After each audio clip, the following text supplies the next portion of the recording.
Hey people, as lockdown fatigue sets in, the toll on mental health will require an urgent response.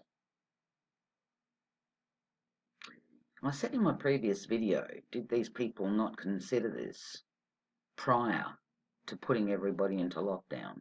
Okay? Did they not take this into consideration? Or did they simply just not fucking give a shit?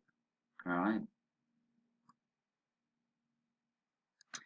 As Victorians face yet another long period of enforced lockdown, serious concerns are being raised about people's capacity to comply with the new orders and the mental health impacts of such prolonged social isolation.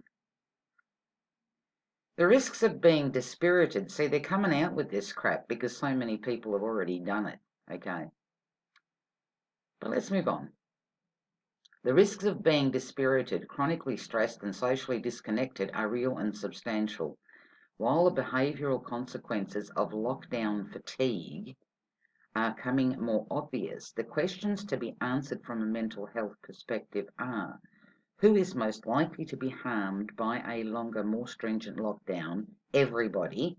What are the public policy responses that are most likely to deliver real benefits?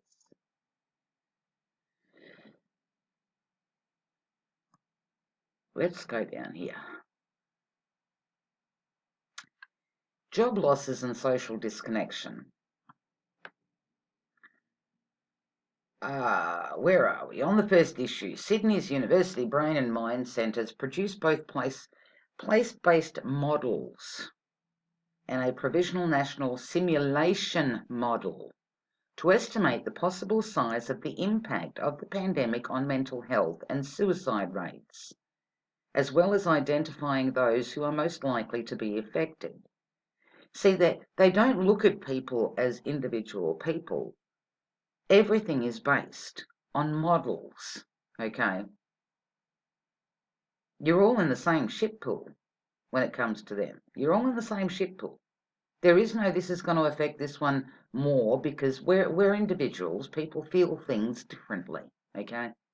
Prior to the recent spike in cases in Victoria, our most conservative estimates were a 14% increase in overall suicide rates due to COVID-19 restrictions and the subsequent social dislocation and economic fallout nationally. Now, did you hear that? Prior to the recent spike in cases in Victoria, our most conservative estimates, so they already estimated, they already knew the impact that this was going to have on people, and yet they still did it. They still did it, and they're still doing it. We also estimated at least a 25% increase in suicide rates in rural and regional areas with pre-existing high levels of unemployment and educational disadvantage.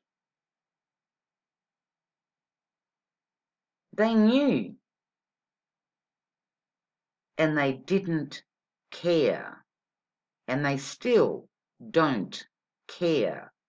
Instead of freeing the people and letting them fucking live, they're still persisting because they don't care. The real drivers of these substantive health risks are job losses, social disconnection, and for young people, the availability of support for ongoing education and training. They knew all of these people. They estimated it already. They didn't care.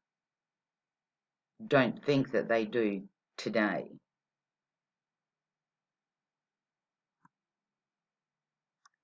Because this is like I've said to you guys when it comes to meds, okay, when it comes to going to a doctor. You go to a doctor, you tell him I'm having headaches, I'm suffering migraines, I can't sleep, I'm feeling anxious, I'm feeling anxiety, I'm feeling whatever. They're going to give you a pill so that they help you can sleep. They're going to give you another pill for your headaches. These are symptoms of an underlying problem.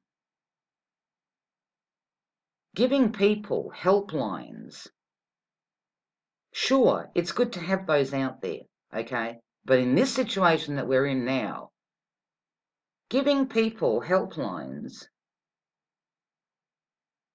and things like that to get through this is ridiculous. It's ridiculous.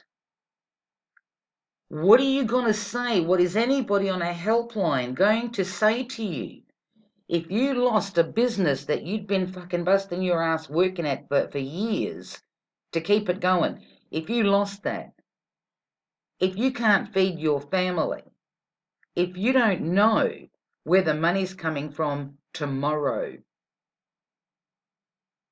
if you've lost through all of this family members, elderly, and you couldn't say good, who can get on a phone and tell you, hey, I hear you?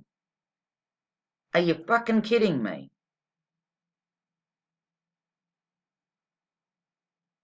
Unlock everybody and let them go back to whatever they can go back to. Globally, everything has been fucked up. The countries that had the brains and didn't induce lockdowns and Lord knows what else, they didn't all die. They didn't all die.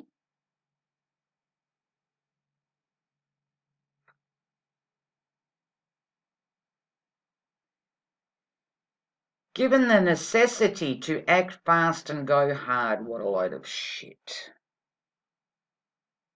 To contain the spread of virus, like I said, the government acted fast and went hard.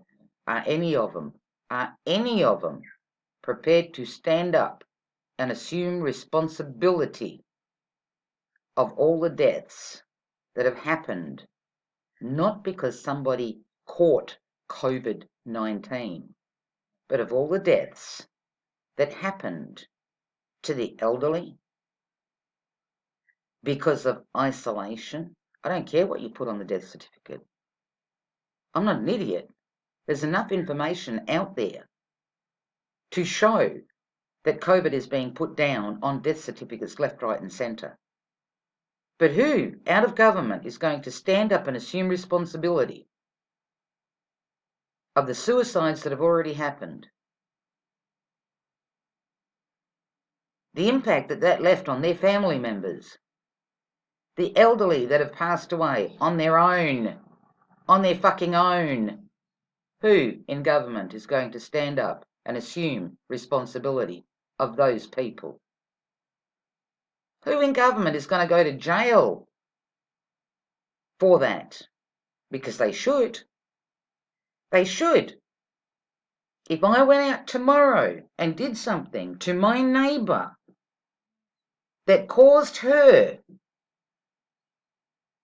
to die, whether it be by suicide or any other fashion, I would be held responsible. I would be thrown into jail for fucking life. I would be thrown into jail for murder. My question is, who in government is prepared to stand up and assume responsibility for all of this that's already gone down? And at the rate that it's still going, with no end in sight, there is no light at the end of the tunnel here, okay? There isn't. Because all of this shit has already gone down. They've done it. The government has done this to people. They took away your jobs. They took away your businesses.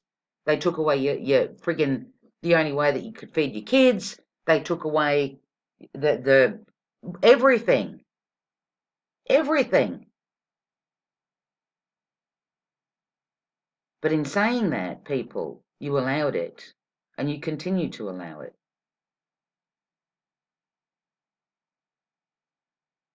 Who's going to be held responsible for all those deaths that are already happened?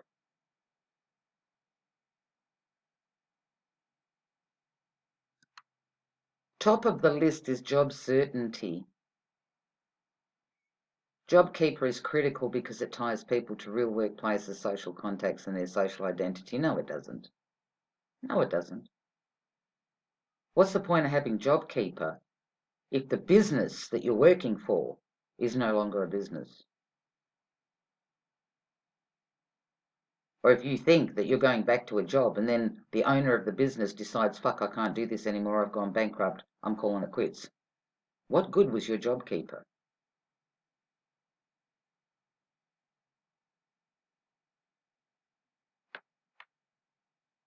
Our model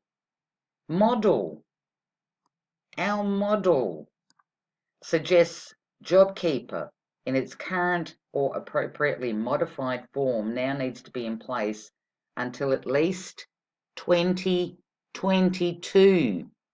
What does that tell you? Did you just think that you were going to walk around whistling Dixie tomorrow?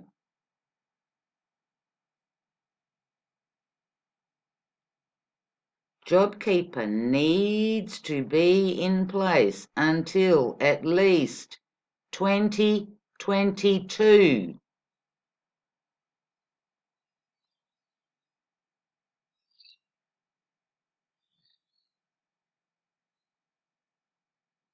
Listen, the fact of the matter is, okay, they don't care. They knew. I read it to you earlier on. The model showed them the percentage of people that would commit suicide. They didn't give a fuck. They didn't care. They didn't care.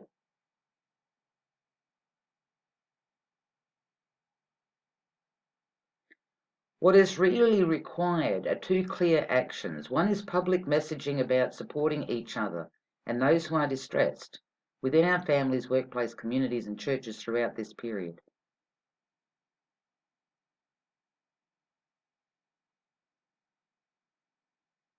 So we're tracking and tracing. Don't stand close to one another. God forbid hug anybody, okay? God forbid hug anybody. Put the mask on so that there's no faces visible, all right?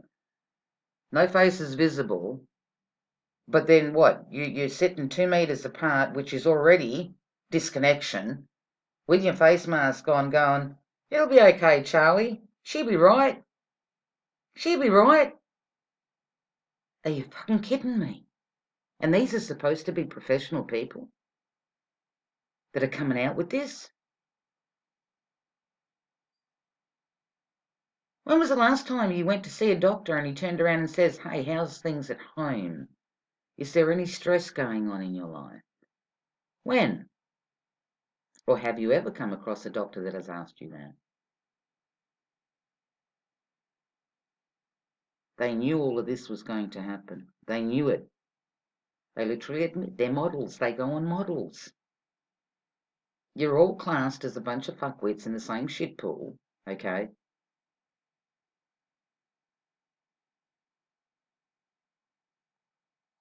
Lifeline, like I said, it's good to have those out there where it serves people. But everything that has gone down with the lockdowns, it's not going to help people. You can't give them back now what you took away from them. You can't give them back the business that they already lost, that they had to go bankrupt. You can't do that. How do you comfort somebody and tell them it'll be all right when you fucking know yourself that it won't be? How? How do you comfort somebody and tell them she'll be right, mate? How?